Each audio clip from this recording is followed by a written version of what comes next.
Good evening, friends. And thank you for coming to the Satsang. It's really so wonderful. I was reading this in the daytime today, this beautiful line by Yogananda ji. And he said that much more important than sharing the teachings, the techniques, he said, is to share consciousness, is to share our bliss. And, it's a very interesting statement that on one level you might say, if you were to ask somebody, what is this satsang about? Well, yes, we are discussing a verse from the Bhagavad Gita. But then I thought about it that, okay, of course, I have to prepare for my satsang well. I have to pick a verse and all. But how much joy, let us say, am I feeling? How do I look at this beautiful scripture? And ultimately, there is truth expressed in every scripture. It's expressed in the Bhagavad Gita too. It's expressed actually very clearly in the Bhagavad Gita and the Patanjali Yoga Sutra. Swami used to say, I don't like to compare, but he said, if you see, it's very clearly explained. And I'm going to make that point in the verse I have taken today. That again, Master's statement that what consciousness are you feeling? How light, how inwardly free are you feeling? Because that is truly what we share. And I was looking at the names, who all have come, and that's why I want to thank you all for coming, that we all add to this. Remember, there we all need this satsang after the gift of a guru. It is said that in all the worlds, the second highest gift a truth seeker can have, because a truth seeker is seeking something finally which, when nothing else has brought us happiness, we finally turn. And I'll read some lines on that too. Swami says, how long is that journey, oh my Lord? He says, millions of human incarnations with billions of acts. And when somebody starts telling us, well, you have to burn up karma, which is the theme for today's satsang, you say, God, if my past is that big, this seems almost impossible. But then the tools and techniques and procedure, you might say, the solution, the doorway, how other saints have done it, it's all described. Otherwise, we would lose faith in religion very soon. And like Krishna says elsewhere in the Bhagavad Gita, you who have overcome the carping spirit, O Arjuna, I now reveal the sublime truth to you, that the truth is there, but it is subtle. And on one level, it's not wrong for somebody who's gone through so many, you might say, outward incarnations, to finally be told that the truth is simple. We have to bring our consciousness to the spiritual eye. Guru and God help us. It can be done right now. Like, somebody asked Yogananda ji, Swamiji asked Yogananda ji, sir, when one is a Jivan Mukta, could he or she simply say, I'm free, and be free? Because there's the past karma remaining. A Jivan Mukta is somebody who has found God, but and there's no ego over there. But the past karmas have still not been dissolved. And Yogananda said there is no I or you at that point to think of I need to burn the karma, because one has merged with God. So you don't care on one level. But Swami really wanted the other answer, that, well, how about we quickly burn it up also in that state? And Master said, yes, just like that, you could say, I am free, and you'd be free. Now, there was another monk over there, and he was looking a bit skeptical about how easy this sounds. And he said, Master, that can't really be possible, can it? I mean, if I just said, I'm free, I wouldn't really be free, would I? And Master said, well, you would be, except in this case, you answered your own question. You said, I wouldn't be, would I? That in the Bhagavad Gita, it also states, Krishna says, you see, he's above all consciousness. And he says to the doubter, I am his doubt. That if you project, would I? Well, that's what you're going to get back. Sometimes we say, God doesn't love me. Well, how much have we loved him? On a human level, we may say, people have not been loyal to me, or people have not been kind to me. Swami says, well, okay, that may be your experience in the moment. Reflect back. How loyal have you been? And he said that, again, life, the answers are right here, but we need to see, look, and ask. This particular book, friends, I highly recommend to everybody. Those of you who have a copy, I'm sure you're not letting it gather dust. keep it next to your bedside. Actually, today I picked this up because this is the fourth or fifth copy I have. I have one in my desk, I have one in the car, I have one in the house. Sometimes my copy floats around because of a satsang, and I was looking, I was like, oh, my name is not here, but I have underlined it, so it is one of my copies. And so it is a very important book. I want to actually read a line, because if perchance there is somebody who's attending this satsang for the first time, they should absolutely know who this book is dedicated to, by Swami Kriyananda ji. He writes, dedicated to the millions of people who my guru predicted would find God through this book. And it always gives me super, super joy to read Master's own words also over here, which is, give me a moment.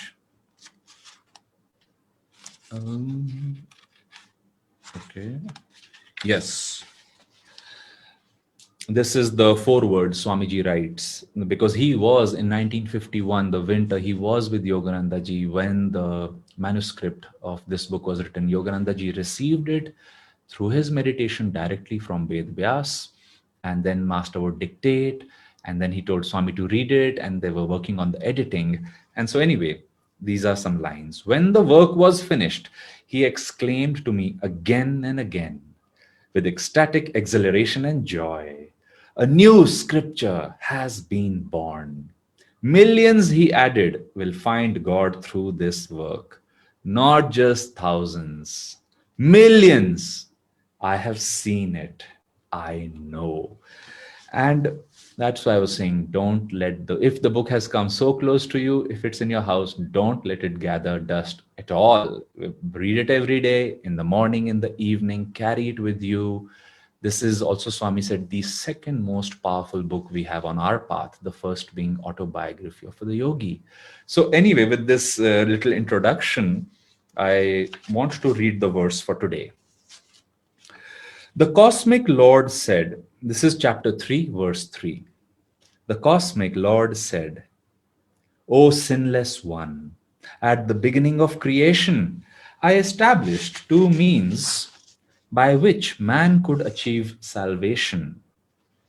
The first was by wisdom, and the other was by right action.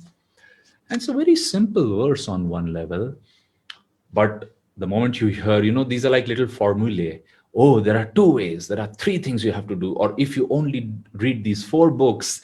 So when Krishna is saying by these two ways mankind can find wisdom, we absolutely want to know them. They are wisdom, as he says in the verse itself, and it is right action, and we can find salvation over here. Well, they are very simplistic in their expression, and I'm very grateful to Swamiji. He's given a 5-page explanation of this very simple verse to explain what is wisdom and what is right action.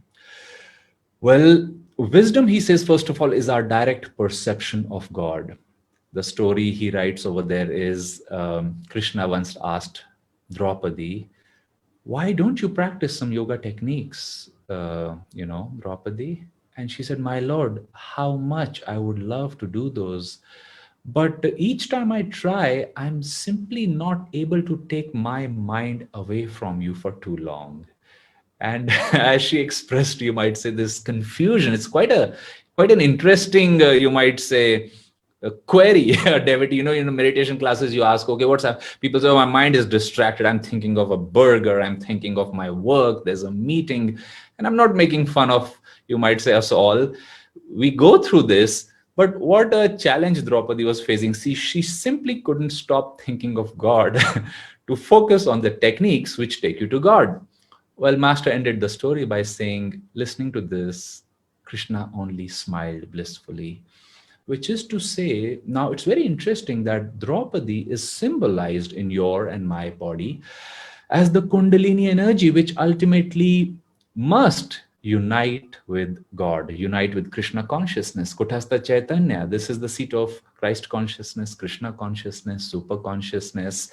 And the Kundalini, as we know, it comes up the astral spine. There are chakras. 5 of those chakras, Yogananda ji explained, are symbolic of the 5 Pandavas. It is quite fascinating to think that history as we are reading it, the scripture as we are trying to understand, happened thousands of years ago, but is also happening right now in you and me, which is what makes this scripture beautiful, eternal, universal, and so fresh each time we pick it up. As somebody asked Yogananda ji, okay, now where does the spiritual path end? And he said, in endlessness. It doesn't have to frighten you and me because we're like, oh my goodness, am I really going to continue like this?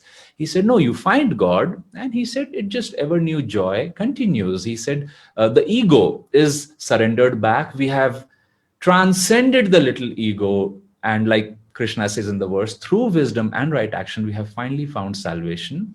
With salvation, we, Master said, when you find God, you realize you are God. He said, you have come from him, he has become you, and ultimately you go back to him.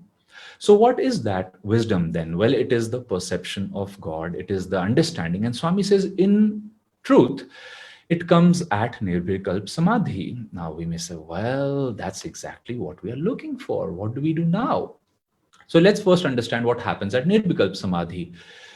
The individual's identity, the ego, has been transcended. That state first is called becoming a Jivan Mukta. One finds God. Swami explained it like a person who is on top of a frozen lake.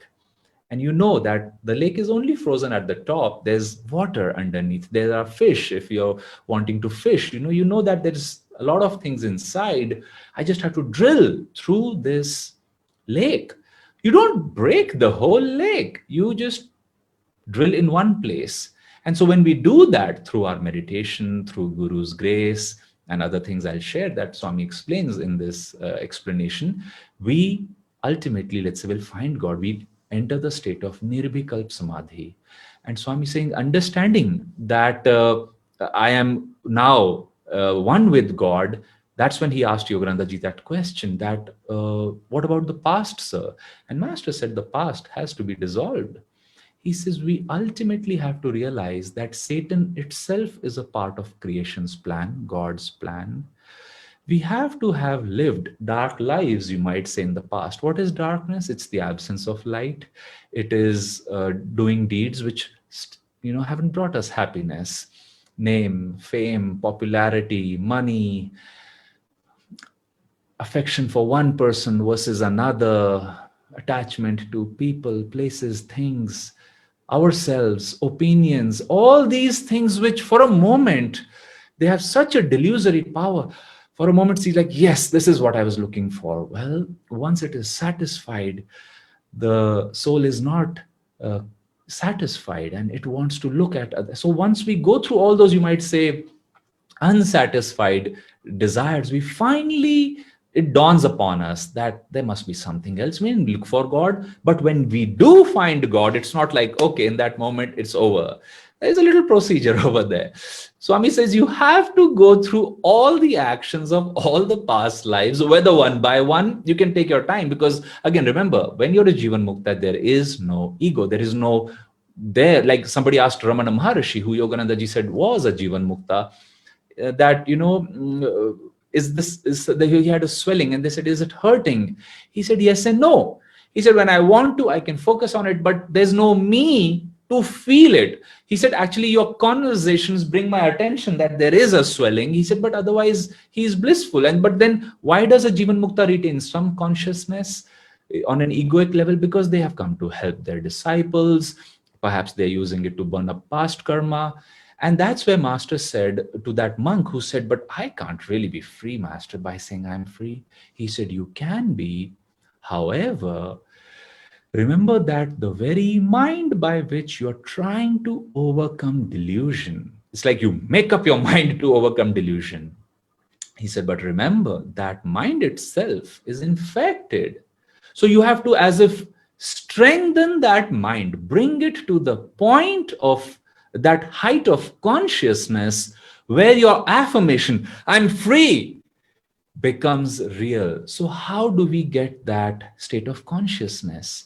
Is the next question. Well, through meditation. When we meditate, even if it's for a short while, our consciousness expands. We feel, yes, these truths, I'm resonating. I feel like reading this book more. I enjoy this satsang. I enjoy whatever is a spiritual thing. It uplifts you.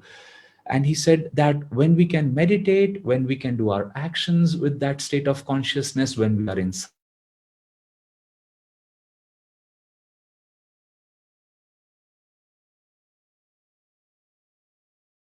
past. Now you may say, well, how can you suddenly transfer the burden to God? Well, friends, here's the whole Leela. Thank God it's been at least explained. There's nothing else in existence. God didn't have you, me, and everything else separate, which He brought together. He became us, He became everything. And hence, He, who is in a self imposed delusion, you might say, is not happy with just the things of this world, whether physical, astral, or causal. And ultimately, when we again and again, in small ways and big, touch spiritual consciousness through pilgrimage, through a person, through a saint, through a quote, you say, that reminds me of something. So we need to pursue that journey. Swami says, what is right action? Now, that's the wisdom side of it. Of course, then when you say, okay, God did it all through me, which can happen through meditation, by ultimately God and Guru's grace, he says, you become a Paramamukta.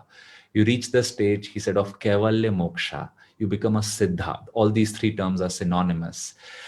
All your past karmas are burned. You completely identify the Leela of what happened, the journey the soul had to make, and you go back to God. And it's not like, okay, you finally go back to, somebody asked me many years ago, okay, let's say you find God, then what will you do?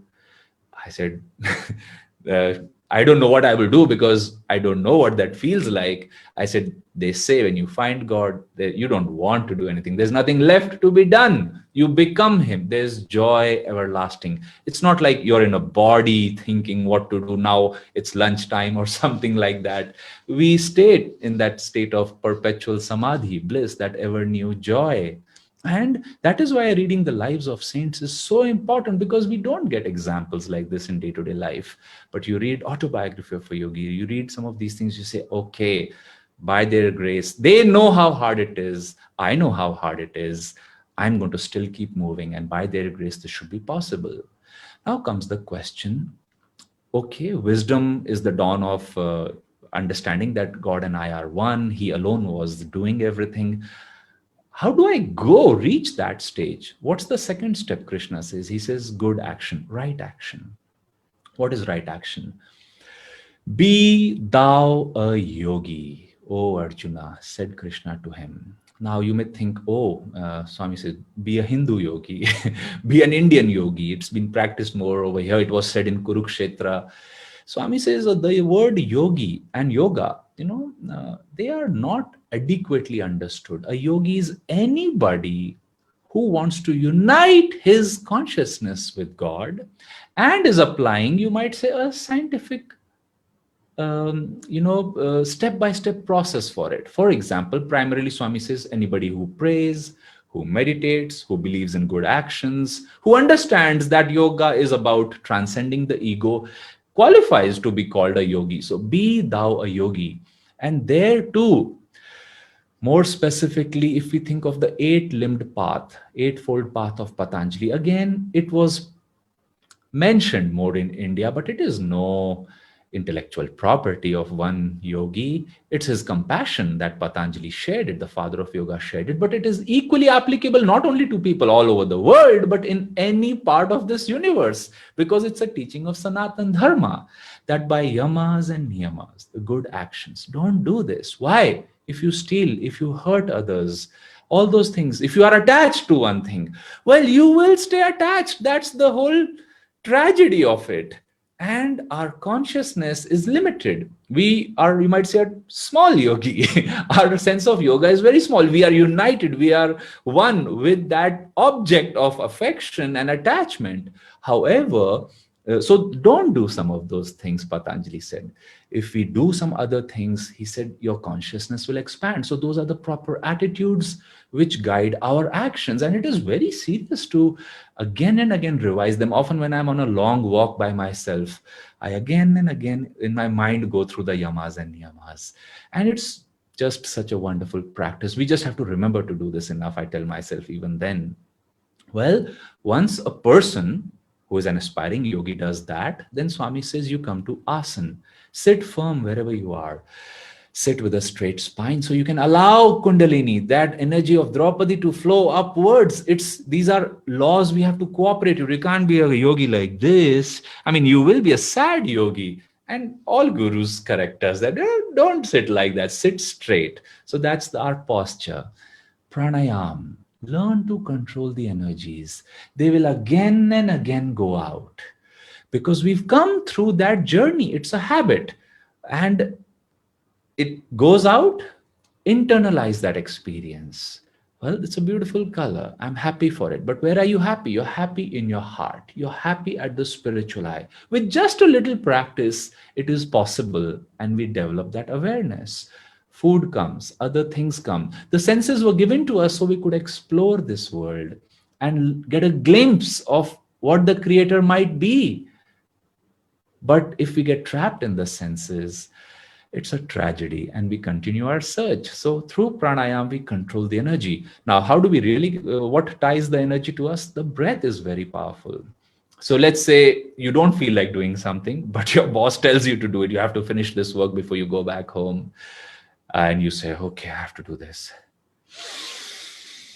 Okay, let me put my mind to this. You see, you take the breath. So nature has provided this to us. So use that breath very consciously, and that is pranayama, using the breath to control our energy. When we meditate through Kriya Pranayama, you might say, we feel joy. You close your eyes in the beginning to meditate, and external things cease to exist because you put the curtains down on it, and inner realities, especially at the spiritual eye, in the heart, ultimately in the spine, they come to our awareness. The mind has been interiorized, pratyahar. And even in a very basic meditation, people may sometimes see a light, hear a sound. I was once doing a corporate workshop, and in a 3-minute meditation, I was asking later, how did you feel and all? And somebody said, I was so happy. I was hearing a sitar sound all the time. And his friend started shaking him and saying, oh, you were sleeping.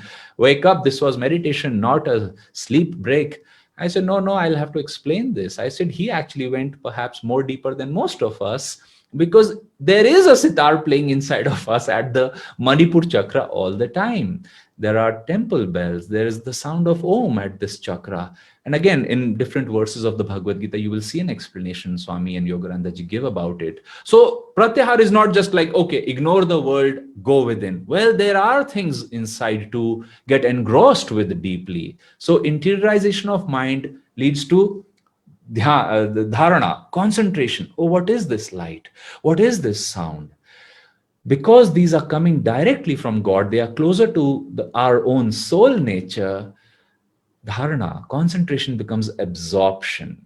And for that, we have to apply some will, because in the beginning, it's like fine food. We may not have the taste for it.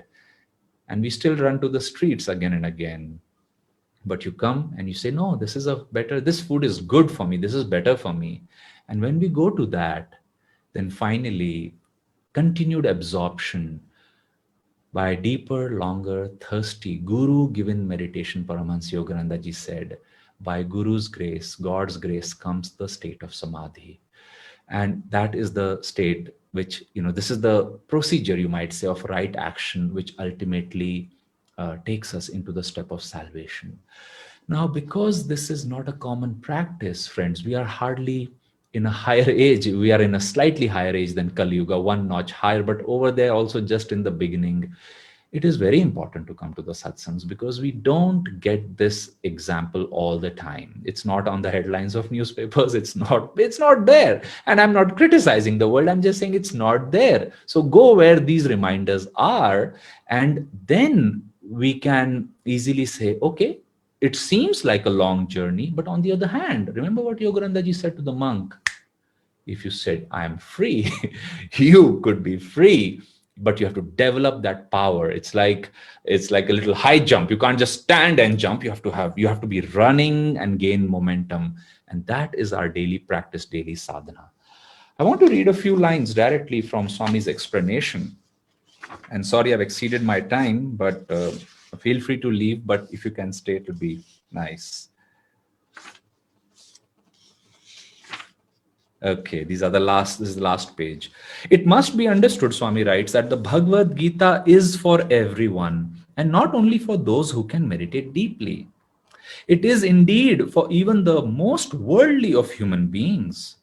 It points the way for everyone to find the fulfillment of happiness, then joy, then perfect bliss that all men seek. Most of them, alas, blindly groping in darkness with no sense of direction. The Gita says, this is the way you are all seeking. Nothing sought in any other direction will ever give you what you yourself so ardently desire, blindly though it be, and in ignorance of what life is all about. What you seek is the mystery of your own being.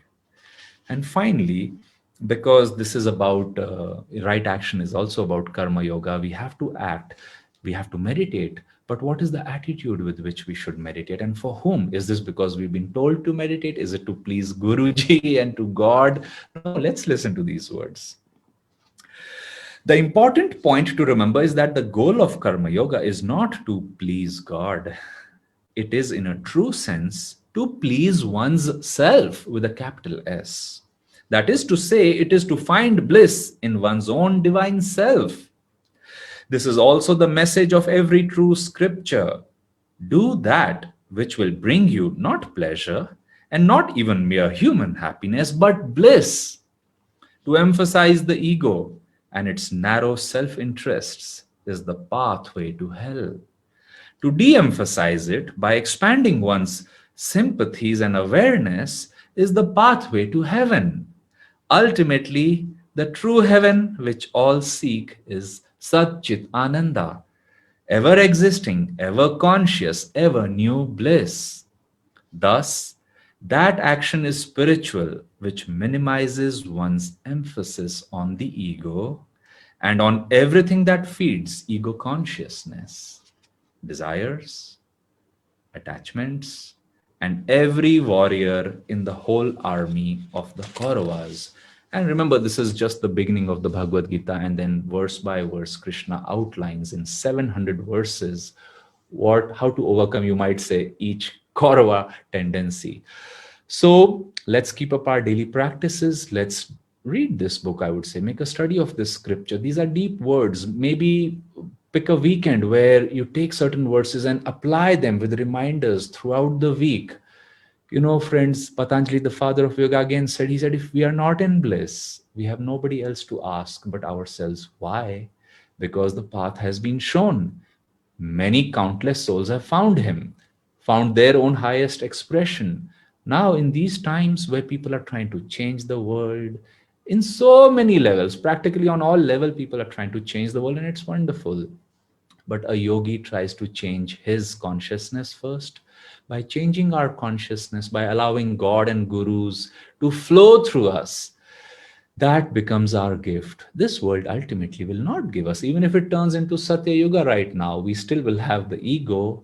So let's try to overcome this ego by understanding who we are, how we can expand our, you might say, self.